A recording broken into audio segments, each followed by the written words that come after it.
Hello, everyone, and welcome to What's New in Historical Fiction, a panel that hosts historical novelists with new and upcoming titles.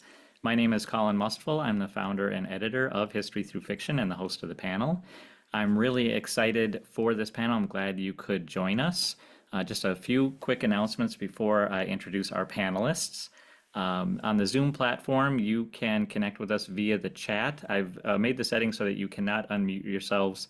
Just that helps keep us organized here. You can turn your cameras on if you'd like. I made that setting available. If you do want to connect with us, and I would welcome that, just say hello in the chat. Let us know where you're joining us from, maybe which one of these books you're most excited to hear about, something like that. That would be wonderful. I want to thank everyone for registering. I'm so glad that I'm able to have this platform to share these books and to share these authors. This is a free event, but we do welcome donations to help pay for the Zoom platform, the Eventbrite platform. So I want to say thank you to those who did make a contribution. The last thing I want to announce is that I do have a landing page with all of our authors' books, and that landing page will give you the synopsis of the book, and it will link you to their books on bookshop.org. And we support bookshop.org because they support independent booksellers. So anytime you buy a book from bookshop.org, a portion of the sale goes to a small independent bookstore. So go ahead and check out those books. I just posted the link in the chat. Okay, without further ado, I'm going to leave the screen here and I'm going to ask our panelists to introduce themselves. So let's start with Rose Sutherland. If you could just say hello and let us know a little bit about your novel. Well, hi, I'm Rose Sutherland. I think I might be the lone Canadian among us, unless I am much mistaken. I'm originally from Nova Scotia. And my book, Sweet Sting of Salt, is set on the Nova Scotian seacoast in the 1830s, and is a tale about Jean, a midwife who one night during a storm discovers a woman in labor in her backyard and quickly determines that all is not right with this woman and her marriage, and slowly makes some very interesting, somewhat folkloric discoveries about it. Thank you so much, Rose. There's a theme with most of these novels, a little bit of a fantasy theme. So Jillian, you're a little bit the outlier there, but that's okay. We'll be able to connect all these books in some way, I'm sure. Anna, I forgot to ask you how to pronounce your last name, so I'm not going to try. But if you could just introduce yourself and let us know about your novel. Absolutely. My name's Anna Rasche, which is a really weird way to pronounce how it's spelled. Do say it however you like, no judgment. And I'm so happy to be here to introduce my debut novel, The Stone Witch of Florence. It just came out 2 weeks ago tomorrow, or yeah, 2 weeks ago tomorrow. It's about a young woman who has to draw on the ancient magic of gemstone to solve a series of thefts in plague-stricken Florence in the 14th century. So as the Black Death has emptied out the city, relics, precious bones of saints have gone missing from churches. And so my protagonist, Ginevra, is called to try and catch the thief, and her sole qualification for this is that she has a magical coral amulet that renders her immune to plague. So she is the only one who might live long enough to figure out what's going on. And it's based on my career as a gemologist and a jewelry historian, which for many years was my day job. That sounds really cool. I have a lot of questions, but I'm glad we get a chance to talk to you more about that. Jillian Forsberg, she's actually a history through fiction author. Jillian, if you could say hello and let us know about your novel. Yeah, hi, I'm Jillian Forsberg. I live in Wichita, Kansas, and my debut novel, The Rhino Keeper, is based on the true story of ship captain Dumont Vandermeer, who in the mid 1700s decided to abandon his fruitful career and take an Indian rhinoceros named Clara on a tour of the continent of Europe. They wowed peasants, kings, queens, everyone in between. And it's also a dual timeline. So we also have this historical mystery happening in 2022 when a college student decides she wants to find out what happened to Clara.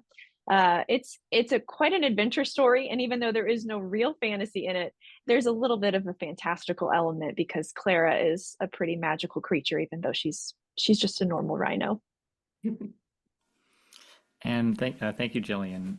Finally, we have Lynda Cohen Loigman. Lynda, if you could say hello and let us know about your novel.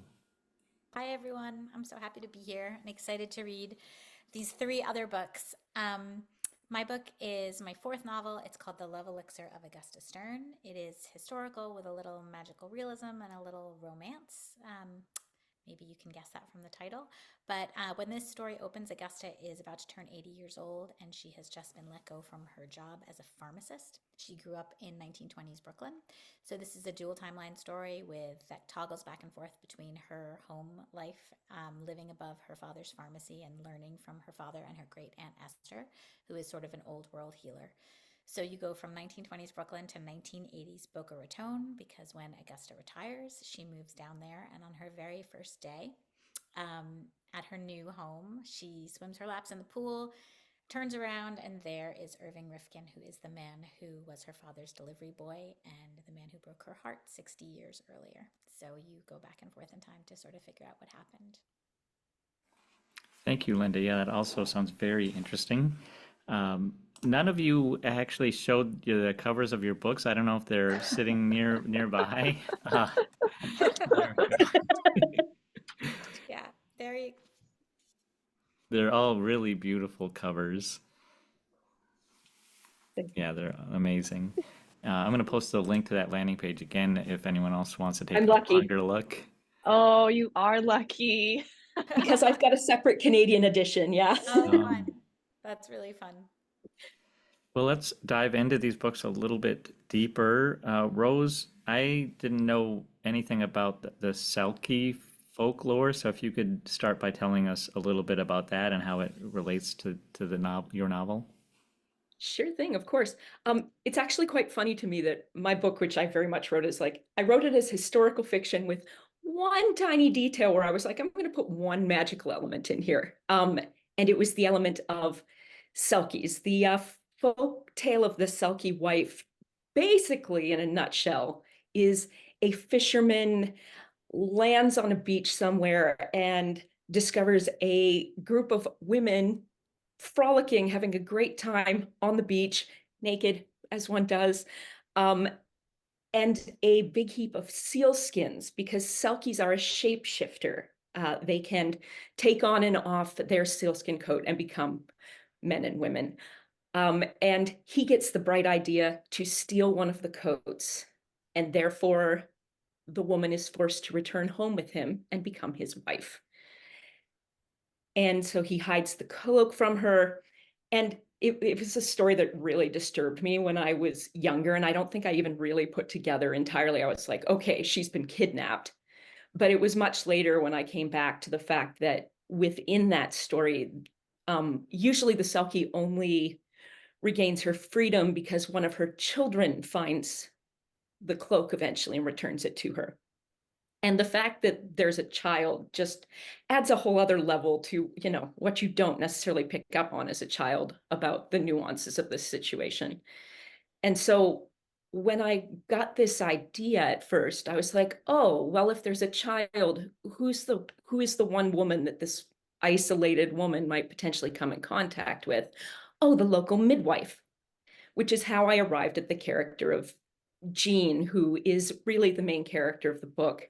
And originally the entire book was written so that the 11th hour twist was that she's living next door to a folk tale. Of course, the marketing, they're like, retellings are big, we better mention that up front. But yeah, so that's sort of both what that story is and how it came back into what I was writing.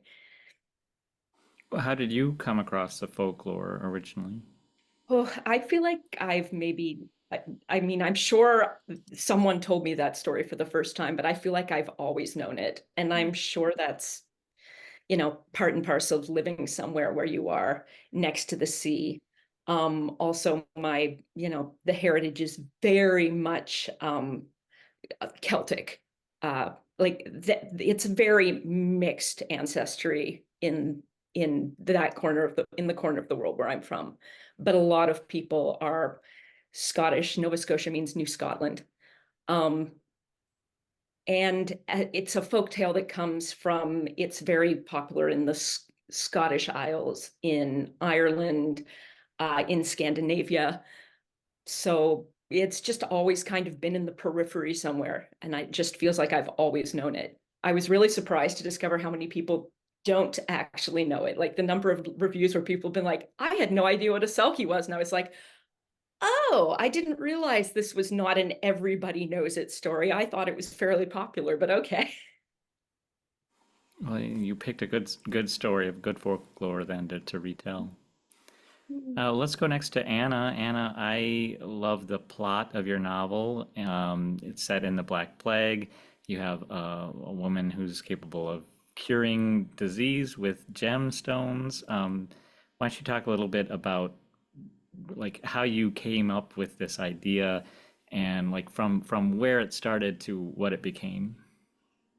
So the first thing that came to me kind of was the concept of the gem magic. So I was doing research for an academic paper on the uses of coral in medieval and Renaissance Italy. And it kind of sits at this interesting intersection of religion and old folk magic and sort of the beginnings of empirical science.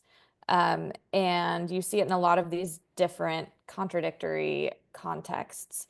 And so, as I was researching coral, I came across this type of medieval manuscript called a lapidary, which is basically an encyclopedia of stones. And it's, so it has for each type of gemstone, it'll have different facts we might see in an encyclopedia today, if anyone still uses encyclopedias. But it looks like this. It's found in this region of the world. And also, if you put one in each of the four corners of your field, lightning will never strike your crops. So this was my jumping off point, was that I thought it would be really fascinating, kind of similar to how Rose was describing her approach to fantasy, to have a really close historical fiction, but there's just this one fantastical element. And for my story, that was that the power of these stones actually worked, as many people at the time believed they did. So I just thought that would be a really neat idea for a story. I've been a lifelong reader of historical fiction. And then I think probably my protagonist was the next thing that came to me, is a woman who's a healer who has access to these stones, to the powers of these stones. She knows how to use them.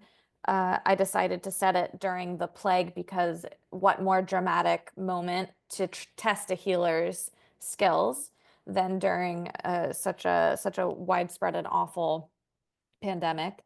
And so then I had to think about it for a really long time. Okay, what's she gonna do with these cool powers in this interesting time? And since I wasn't a writer, I didn't have a deadline. So I just got to kind of think about it for fun for several years, until I thought about it enough and with enough consistency and longevity that it became clear to me that I should really try and take the project seriously and write the book. So I just yeah, this is an interesting question. I'm trying to think of like the sequence of how things came to me. So then, yes, so I decided the relics ought to be missing. And then I think the longest thing it took me to figure out was why they were missing and who wanted to take them and who was the villain. So this was kind of my journey to getting the plot to be a complete whole. It's really fascinating, and it's nice to just to hear you describe from an idea how that can become a successful novel like that. So maybe it inspires others to, if they've got an idea, to just start working on it. Yeah, for sure. If it excites you enough to think about for years and years, maybe there's a good chance other people will feel the same way. Or maybe you're unwell. Yeah, but I mean 50-50. Jillian, you don't have a fantastical element, but you have a rhinoceros in Europe in the 1700s, which was pretty much unheard of.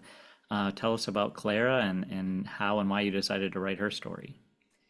So I came across Clara's story in 2020. I was at a zoo searching for socially distancing things to do with my then 5-year-old daughter. And there was an Indian rhino inside the barn. And I'd never seen an Indian rhino before. I was used to the African ones that I'd seen at zoos. And when I saw him, his name was Joya. He was 6 foot at the shoulder. He was stomping and kicking the gate, wanting his food. They were spraying him in the mouth with a hose. He was basically like a giant dog. And I was just so taken with him. So I Googled Indian rhinos and I went on a Wikipedia spiral. How many of these are left in the world? What kind of habitat do they live in? I knew so little about them. And at the bottom of the Wikipedia page on Indian rhinos was this little stub article about Clara.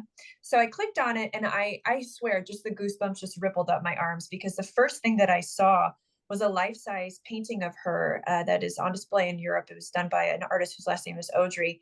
A life-size painting of a rhino is massive.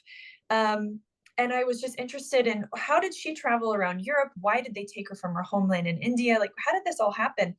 And I scrolled to the bottom of the Wikipedia page hoping for a novel. And there were 2 children's books and 1 nonfiction book and no novel. And that kind of just sat with me for a few months. And then in early 2021, I reached out to the person who wrote the nonfiction book. Her name is Glynis Ridley. And I said, have you ever considered novelizing this? And she said, no, but you can. So Glynis, who I consider to be the historical expert on Clara, guided me through her story. And her book was published in the early 2000s. So she had a lot more new sources that had been revealed to her since things were digitized.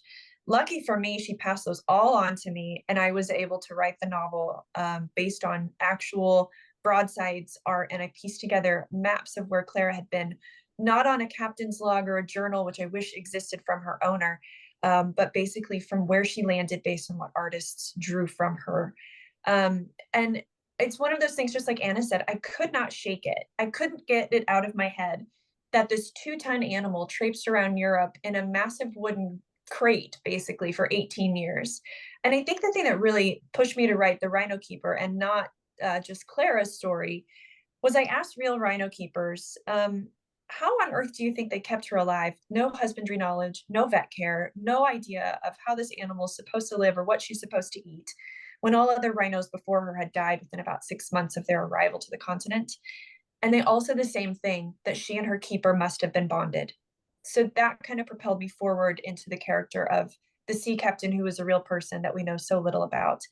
And then the big question came for me after I finished the historical part of this novel is, where are Clara's remains and where is her horn?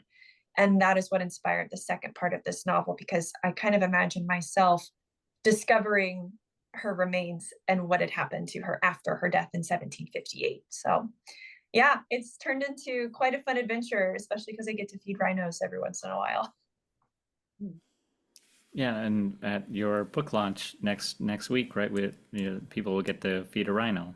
Well, that's right. We're going to go to Tanganyika Wildlife Park, where they have one of the most remarkable Indian rhinos on the planet. Her name is Monica. Monica is remarkable because she was born in 2014, but her father died in 2004. And through science and artificial insemination, they were able to create Monica, who now has a baby named Marjan, who we will get to feed next week at my book launch. I know, he's so cute. Wow, that's really cool. Yeah. Next let's go to Lynda. Lynda, tell us about Augusta Stern. We have another healer here. Who is she, and how did you develop a story around her? I'm so inspired by all of you guys. I mean, all 3 of you. I'm just so excited to read your books now. Let's see. So most of my books are inspired in some way by family stories. It's usually, for my other 3 books, is my mom's family. This book is inspired sort of by both of my families. So my husband's great grandmother graduated from pharmacy school, from Fordham Pharmacy School in 1921. And I'll do a little show and tell.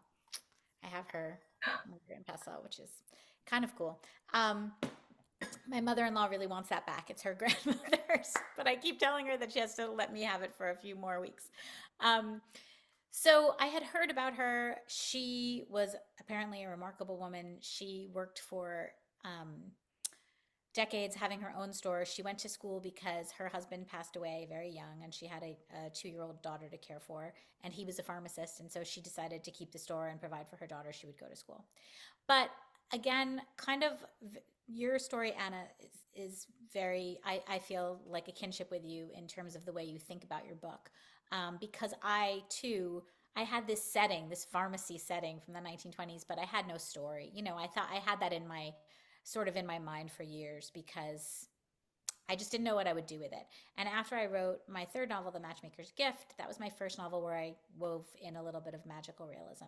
And then the pharmacy setting came back to me like full force because that's great. You know, what is better than a pharmacy if you want to have somebody mixing potions and elixirs and all kinds of things. But I was really busy. This was in 2021, and my dad was ill. And I moved him to an assisted living center because he could no longer live on his own. And I was traveling that summer to Florida back and forth over and over. And I would sit with my dad, who was a very social person and who liked to be where all the action and the gossip was, where he was living. I would sit with him in the lobby of the center, which was right outside the dining room. And sitting in the lobby was like sitting in a middle school cafeteria. There was just like all this flirting and all this like stuff going on. And that was where the story came to me. That was where I heard the voices of these characters of Augusta and Irving, because sitting there, I sort of realized that age just never changes who we are, and we never sort of lose that desire for companionship, for love, for romance. And so that's why Augusta is this almost 80-year-old woman. She lies about her age because my husband's grandmother apparently doctored her license over and over again and worked into her 80s, which makes my husband really nervous because he's like, what do you mean? What if she prescribed somebody something wrong? But she didn't. She was always fine.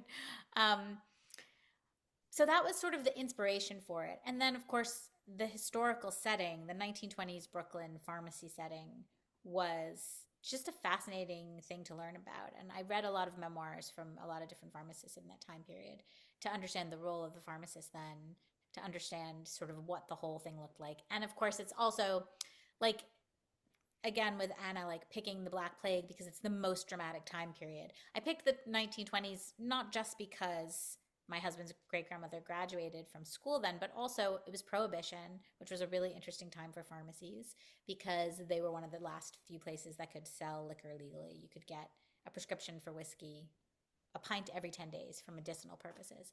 But also, I wanted Augusta's mother to die. You know, we torment our characters. So I wanted Augusta's mother to be gone, which paves the way for her great aunt Esther, this old world healer, to come in and help take care of the family. And I knew that if I was going to make her mother die, and it's not a spoiler to tell you because it happens in the beginning of the story, I wanted her to die of something that her husband could not find a pill for. You know, he's just all rooted in science. And of course, Aunt Esther, who comes to stay, is the opposite. She's holistic. She's got a magical kind of mortar and pestle. But I'm forgetting the exact year, but she dies. Augusta's mother dies 1 year before insulin is available. She dies of diabetes. And of course, that just makes for a really dramatic thing. And it just the horror for Augusta's father that he is surrounded by every possible medicine that's available in his time period, except the one thing that would help his wife. And of course, it's available so soon after she dies. So that was sort of why the time period was chosen and sort of some of the early research that I did. Well, it's really interesting just to hear from all of you how those stories kind of come together, the pieces fit together to make a compelling story, an emotional story. That's really wonderful to hear your inspiration and how you brought all that together. Well, let's go to Rose again. Rose, I was curious about a Goodreads review that simply said, "Never let your husband stop you from finding your wife." That's seriously my favorite thing that I have ever not been looking at on Goodreads, but totally on Goodreads. You know, dirty little secrets. So does that Yeah. encapsulate the novel? Was it your quote? Was it their quote? It was theirs that appeared unprompted, and it's like the top review because every second person's like, I love this. It's so funny. And the thing is, I mean, it's a joke and it doesn't hit everything, but it doesn't not encapsulate a lot about it. I mean, the story is very much a queer love story, which is one of those things that I always feel like doing that in historical really is kind of, it's very important to me because there's this sense in a lot of historical and a lot of people's attitudes about history is that, oh, that didn't exist then, that's a modern thing. And it's like, no, we've always been there. Just because and our lives were not always a horrific, terrible thing that ended badly. Like there are so many stories of, two little old ladies living very happily in a little cottage together somewhere, and everybody knows, but nobody says anything. And I was like, no, I want these people to have that kind of a life. But this joke about, never let your husband stop you from finding your wife, of course, is that because it's a reimagining of the Selkie wife folktale, one of these women has been forced into a marriage. And from the outside, it's this perfect fairy tale marriage. Oh, how lovely. And there are elements like, I mean, I say in the dedication of this book, always keep looking for your people, they're out there. There's this theme of not giving up hope, of continuing to be true to yourself and keep seeking what it is will make you happy in spite of the circumstances. Um, and I really think it speaks a lot to the character of Murin, who is the love interest and the Selkie of the Selkie wife tale. Because I mean, yes, she's been victimized, she's been stripped of agency, but at the end of the day, she's still very much herself. She still knows what she wants and she still goes after it. Like from the minute she meets Jean, it is very clear that she's like, oh, hi. In spite of the fact that she is in this marriage and this awful situation, she is bound and determined to create some kind of a bond with this woman. And Jean is very much the same way. She's like, this is awful and I need to help. And I don't know, I just think it's kind of a hilarious way to sum that up. Yeah, Can very. I chime in Yeah, for go 1 ahead. second? Okay, Yeah. so I just want to say that I really, I really feel what you're saying about people trying to deny that there were queer people in history. Like it's just something with my last book, my books are not primarily about queer people, but my last book, The Matchmaker's Gift, the matchmaker is in the 1910s and 20s and through the 80s. She, it covers many decades and she matches a lot of heterosexual couples. And then she stops and then she gets older and she matches a gay couple. And I got so many, like, I could not even believe it. These like terrible people like writing in the reviews on my book. Like I would have given this book 5 stars, except that she included this gay couple that wasn't happening. It was the 80s. I mean, it wasn't even, it was the 80s. We're not even talking like We're all protesting in the streets in the 80s, no, guys. and Come on, it was it's cool.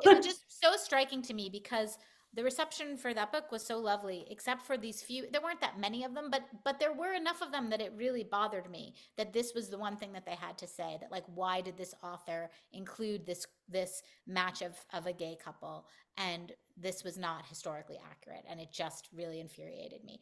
And so I just had to throw that out there to Yeah. mean, On a slightly less serious note, I mean, the things that people believe are not historically accurate and will Yeah. get all up in their feels about is Yeah. really funny anyway. Like, I get a lot of negative reviews that are like, people didn't swear in the past.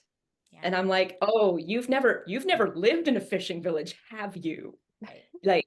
Like I have not used a single word in this book that hasn't existed since the medieval era. Like, Right. it's cool.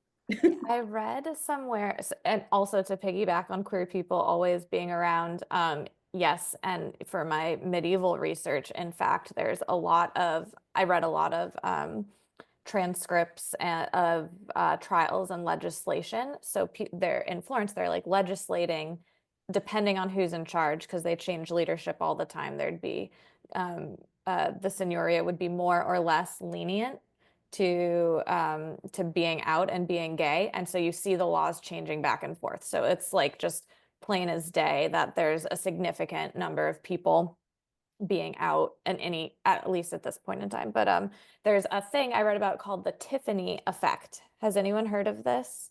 Yeah. Okay, so Tiffany apparently is like a ye old medieval English name. But because to our own ear, it sounds like a very contemporary name, if you put it in a historical novel, people will have a problem with it because it's a detail that doesn't fit with their understanding. And I think like the swearing or queer people or whatever, just people get their own ideas of the past being very, very narrow and formal when really it's just the same as today. No, And 100%. I honestly, I think that kind of speaks to something about the power of historical and going, hey, here's how things were in the past, you know, to a degree, because everything we are now, the seeds of all the roots of everything that grows up around us are all buried back there. Yeah. So it's like, if you deny things about the past, it makes you so much easier for you to try and deny them about the present. And it's like, that's never the way forward. We also have to, sorry, go ahead. We also have to keep in mind that most of the things we know about are not from common people. Most of the things that were written down are about very famous historical figures and maybe not even from them. So all of those things are distorted through a lens of how they wanted us to see them. So none of us are talking about famous royals or anything like that or public figures. We're talking about common folk, and their stories are going to be way different. And the sad thing is we often don't have a lot of their documentation left to know what their sexual orientation was or what they did about diabetes when their mother died, or even if they really saw selkies. So I think those things are really important that we make sure the common person is also heard from.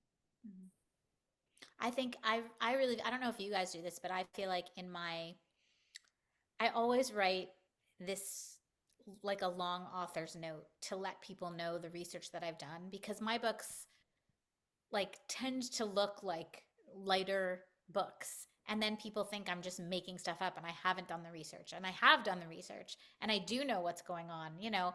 And so I write these long author notes. I feel like I feel like if I don't do, I have to prove myself, you know, I have to prove to people that these things are, you know, were real things and that this is how families lived or whatever. Like in my first book, in my debut, it was about a Jewish family in the 1950s, and my mother was a Jewish person in the 1950s in Brooklyn. It was all about this place where she grew up and how she grew up. And people told me it couldn't be real because they weren't religious Jews, but they weren't. And they lived, and there they were, and they didn't have to be, you know, religious. Like they just lived like everybody else, which was part of my point. Like, and so this, you know, all these things happen. But I don't know. Do you guys feel that way? Like I feel like I have to write a really long author's note to tell everyone. Yeah, I felt like in mine, I really had to just underline the fact that like, because I was like really invested in like kind of like domestic history and cultural history and day-to-day life in this place, but I wasn't connected to aside from one really specific event in history. I really felt the need to be like, okay, so this is true, this is true, this is true. This I tweaked because I knew it would serve my story best, and I'm willing to do that for a good yarn. Just because I feel like it's one of those things where I'm like, I really do want to make the distinction of, yeah, no, the part of this that isn't the truth is over here. This is the part that's fiction. The rest of this really is history and is totally plausible. Yeah. That was hard for me because my stories, it seems fake. Like who in their right mind would take a 5,000-pound animal on tour around Europe? Sounds like a bad idea. And I had someone who said, well, why did you name the rhino Clara? And I'm like, I did not. They named her Clara in 1750, so you're going to have to go ask them. So it's like those types of things in the author's notes that I feel like it's not necessarily that we made these choices, it's that these people made those choices for us. And then we have to explain. We don't know why they did it, but this is what we know. So, yeah. I think for me, since I'm not a medievalist, my day-to-day kind of historian expertise is very much 19th and early 20th century. So I felt like it was really important to have an author's note to like caveat and be like, I did my best, you guys. Here's the places I looked. Please, you know, it's a fictional story that's meant to be fun. So, you know, hopefully anybody who is a deep expert in any of these moments can take with a grain of salt any anachronisms they might come across. Yeah. I feel like it's a giant, like, I apologize note. Yeah. I think I literally was like, sorry. So if you're- sorry to everyone. I did everything I could. I know when more things are digitized, parts is going to be really wrong, but I did it anyway. Yeah. I can't tell a lie. The biggest I'm sorry in mine was to one of my friends started dating a guy right after I finished my rough draft with the same name as my villain. And I tried to change his name and it wouldn't. It was stuck. His name was like fixed in stone. I couldn't change it. And I literally had to be like, I'm sorry. I really apologize. I did too good a job of researching historical naming in this area. My bad. Are they still together, Rose? Yeah, how are they doing? That was They my question. are. They Yeah, are. everyone wants Actually, to know. it's been so full of weirdness too. Like I house sat for them during the pandemic because she had just had a baby. So like at one point I'm working on this book about the midwife who, taking care of this woman's baby while her husband with this guy's same name as in the other room. And I'm sitting there like, you know, holding the baby so she can fold the laundry. And I'm like, I swear there's no art imitating life here. That it's all a coincidence. That's great. Yeah. I feel like things like that happen though. When I wrote my first novel, I wrote this whole scene that took place during a blizzard. And it was my daughter's bat mitzvah coming up, and it was canceled because there was a blizzard in October. Like it was this October blizzard in New York where like all the trees were falling because they still had leaves on them, so the snow was so heavy. And it was like this incredibly traumatic day. I still have PTSD from it. And I was like, did I summon this? What happened? Did I make this happen? Because I kept writing about snow. Like you worry yourself a little sometimes. Yes, you've fictionalized far too accurately for your own good. Yeah, yeah. I'm really glad that you all are having this conversation. I think all of you brought up some really good points. I'm not even going to try to add on to them, even though there's a lot we can discuss about the value of historical fiction and the viewpoints people bring with them when they read a story. But it's really nice to hear all of you talk about those challenges and why it's important to tell these stories and make them available for people to kind of add to their own understanding. But I do want to kind of dive back into some of these stories because it is very interesting to hear about the science of doing all this. But I want to make sure people are also really excited to grab onto your novels. So I'm going to ask Anna a question here about gemology. So when I hear gemologist, I think scientist and I think boring. So tell me. How did you become a creative writer? Like, what was that easy for you? What did you have to learn in order to go from gemologist to historical novelist? Sure. So you're absolutely right. Gemology is like a lab science. So it's a subset of geology. We have microscopes, and a refractometer is another important tool where you're doing the work to say, yes, this is a garnet, a tourmaline, a ruby. It doesn't have, or it does have any artificial treatments. It weighs this much, and therefore it can be valued at this much. So I did work at a lab doing diamond grading for a while, GIA. Sometimes people are familiar if they have a diamond engagement ring, it might have come with a little certificate. So I was one of the people that made those certificates for diamonds. But I applied that in the field of estate jewelry. So after I worked at the lab, I got a job on 47th Street in the Diamond District in New York, where I've lived for a long time. And I worked for a woman who dealt with pieces from like the kind of the mid 1700s up through the 1950s. So then you get a piece in, and part of figuring out how old it is evaluating the cut of the stones. What type of stone is it? Were they mining these stones at this time that this piece is appearing?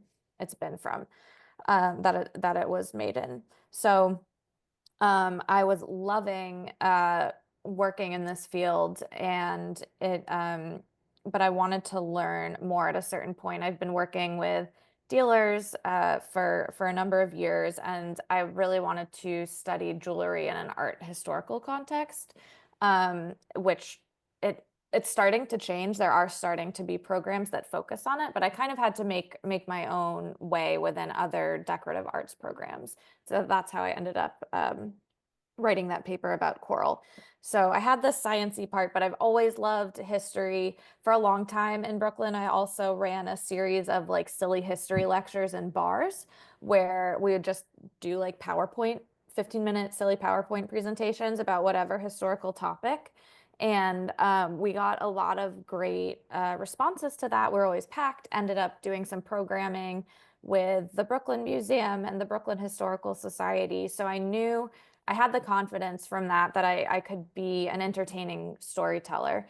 And I also kept getting feedback that my academic writing was too informal. They're like, this is a great read, but you really need to be what was the comment? I was like, this is delightfully breezy, but you really need a more sober approach. But I disagreed with that because I hate when academic writing purposefully makes interesting things seem really, uh, really kind of lofty and inaccessible. So I guess I had all of this. I had all of this knowledge, these topics that I knew I loved spending all day, every day, just digging into one piece of jewelry, trying to figure out who made it, who was it for, how did they use it, what did it mean to them, what is the secret message engraved inside it supposed to mean.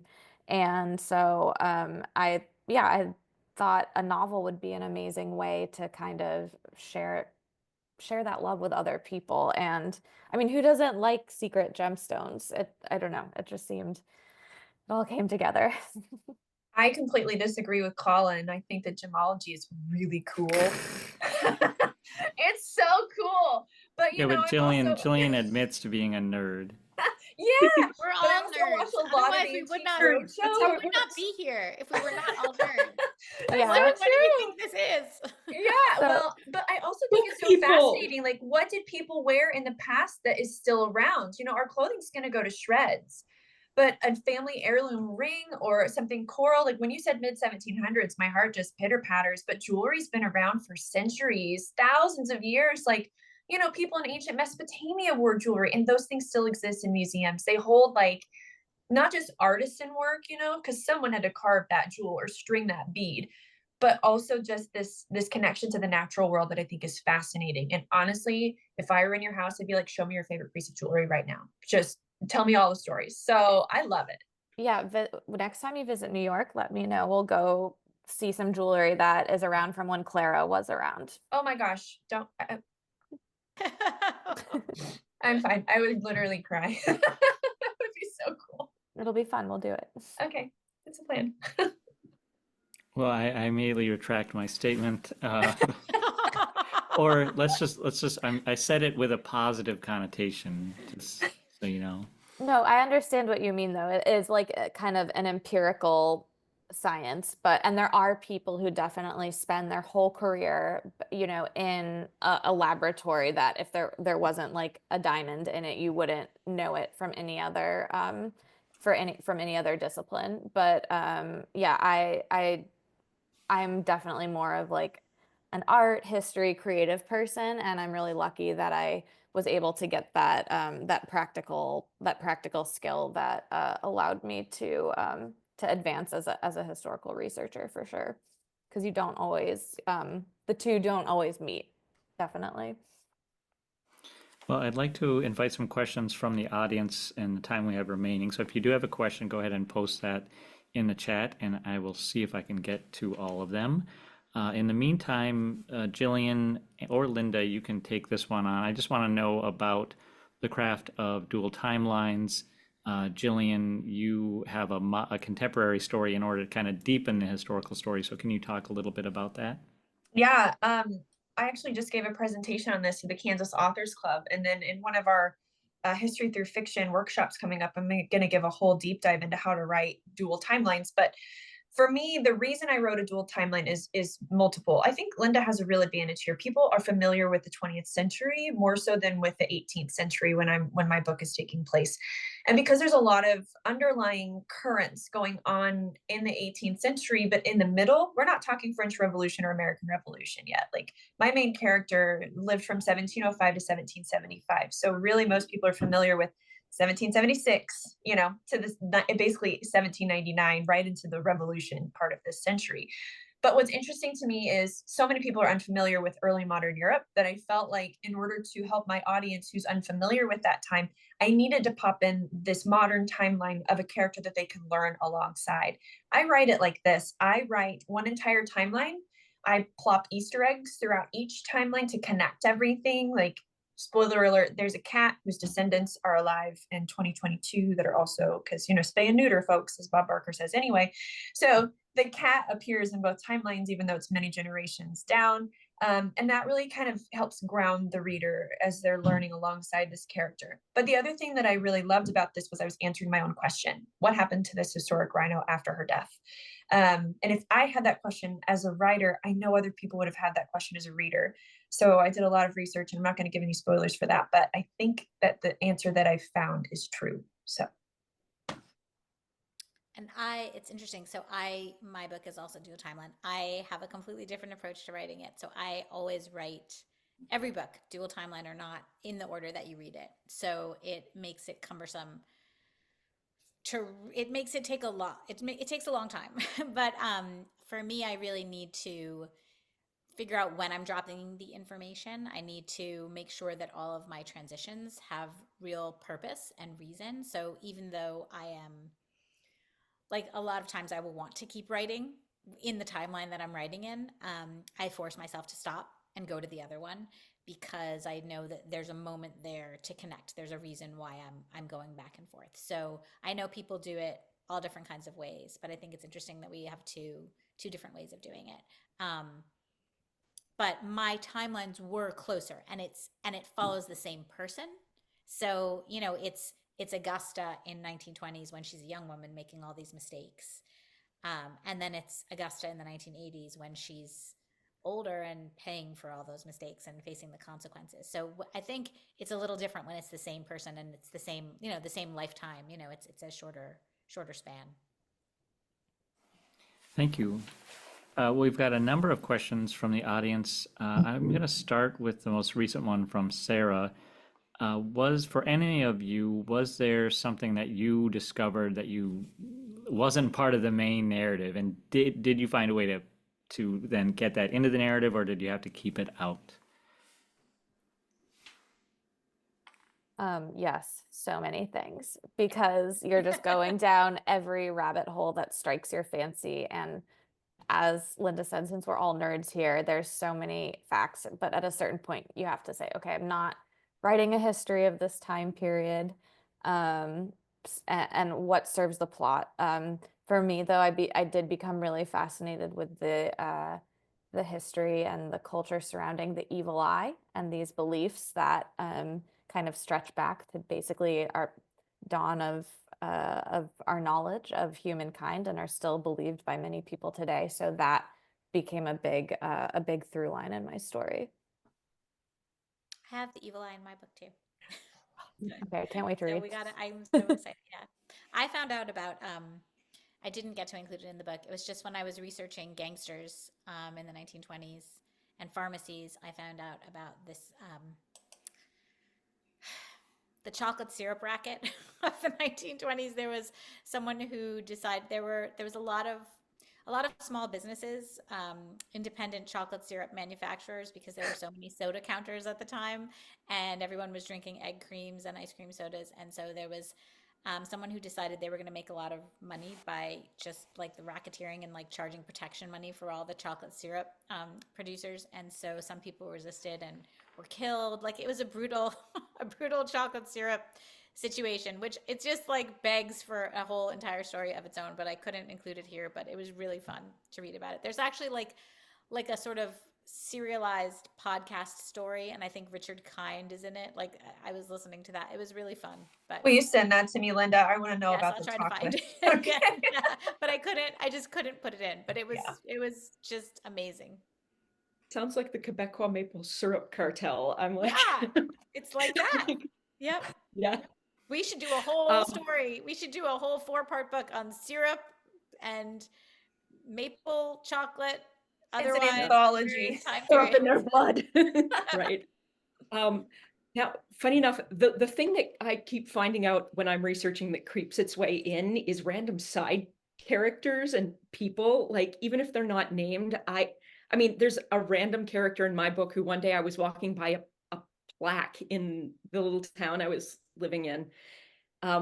And it was like, oh, this person who worked at, and I forgot their name immediately, but it was like, oh, this person worked at this sawmill and they taught themselves to make instruments and then taught themselves how to play all of them and all of these things. And I was like, okay, well, this autistic icon is going somewhere in the background of this book, and ended up being this really sweet little side character who takes care of Jean's farm for a few days for her. And I was just like, well, this was delightful for me. I'm like, do I know what this real guy was like? No. But he instantly, I was like, oh, I need a character just like that. Mine's really short. Once upon a time, there was a donkey who was dressed up as a rhino and people thought it was the real thing. And then Clara came to town the next week and the people wanted their money back from the donkey owner. That's not in the book, but it is in my brain forever. That's so funny. Amazing. Wait, what is that? What is the animal? This is random, but what isn't there like a tiny, oh no, that's a hippo. The tiny hippo that everyone keeps talking about? Mooding. Yes, I feel like that's going to be good for your book. Like I feel like you need to get an endorsement, even though the hippo and the rhino are different, but like they're similar enough that I feel like maybe you could get him. You need to get him on Just get board. Mooding to bite your book. There is a tiny pygmy hippo baby at the zoo next week, and you better believe I'm gonna go meet that little creature. It Yep. just, they're so moisturized all the time. I don't, they're just perfect. I think, Jillian, we should change the tagline to your book to "She's just a big dog." She's just a big dog. Yes. Well, we've got a lot more questions. I'm going to try to combine a few of them. Greg asks about the past being described as a different country. Do you try to introduce your audience to the weird aspects of the past? And then we also have a question about, just scrolling down to it, do you name countries according to their present configuration on the map, or use time authentic country names? And then also something about alternate history. So I guess the overall theme there is, in interpreting the past, how do you decide to convey those different interpretations, and like how do you decide when to convey what it was or when to kind of change it to fit what is understandable? I can definitely speak to that because Clara stopped at hundreds of places. But she started in Calcutta, which is now spelled differently in the 21st century than it was in the 1700s. So I tried to be as authentic as possible and did use old maps and old place names because that is what my characters would have known. And so sometimes people might look at that and be like, well, that's wrong, but it's not because it's 1740. So I always try and use the authentic names for places and things if I can, because you want to be able to go back to that map and look it up and say, oh, in 1740, Kolkata was called Calcutta. And so for me, especially with basically this is a Rhino road trip in my book, I had to make sure that those place names were something that my characters would have said aloud and been accurate for. I think as long as I just tried to think like if you're deviating from real history, as long as whatever you're doing is on purpose. So if you want to use modern names because that makes more sense for your story, or that's just like how it fits in your head, that's great. If you want to use the old old names from the time your story takes place, that's great too. But I think just like kind of pick how you want to do it and be purposeful about it. And then you have your handy author's note to explain why you made that decision. Right. Well, go ahead, Rose.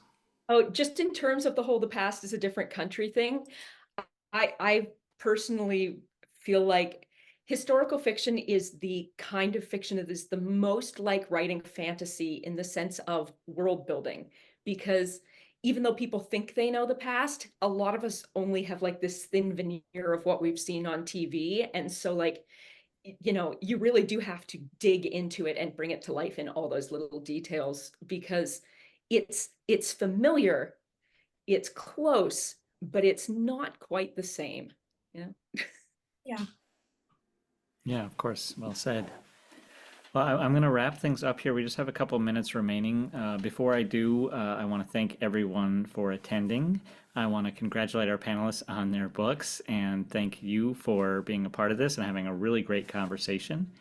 I'm going to just post that link to your books one more time in the chat, and I'll remind them that they can buy your books on bookshop.org. If you don't have the money right now to buy a book, go get it from your library or request it at your library, or just tell your friends about it, post about it on social media. Anything helps these great authors and their wonderful stories get out there. So I always wrap things up by asking one final question, and that is, why historical fiction? All of you have done a lot of research. You could have written a historical text in nonfiction. You've already kind of covered it a little bit, but maybe if you could just summarize in a few sentences, why did you write your story as a historical fiction novel, and what is the value of doing that? Rose, do you want to start us off? For me, it's a lot of it is just, I always feel this deep connection to the past, and like I'm trying to pull the mysteries of who I am and who everyone around me is out of that. I'm not sure that's, Yeah, you're I'm not sure that's the humanizing most things. coherent way to put it, but Yeah. it really is. I always feel like I look at the world around me and feel the need to look backward to make sense of it. Yeah, very well said. Anna, how about you?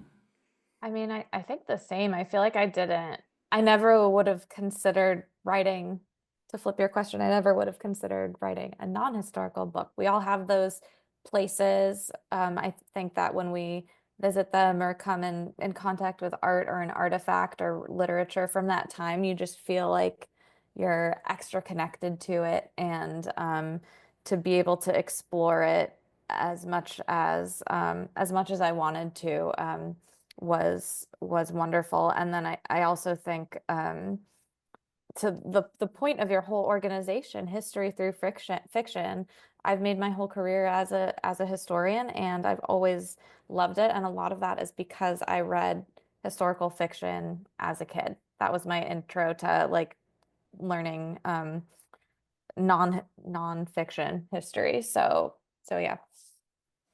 Yeah, it's why we're all here right now. Lynda, how about you? I think there's just a richness to the past.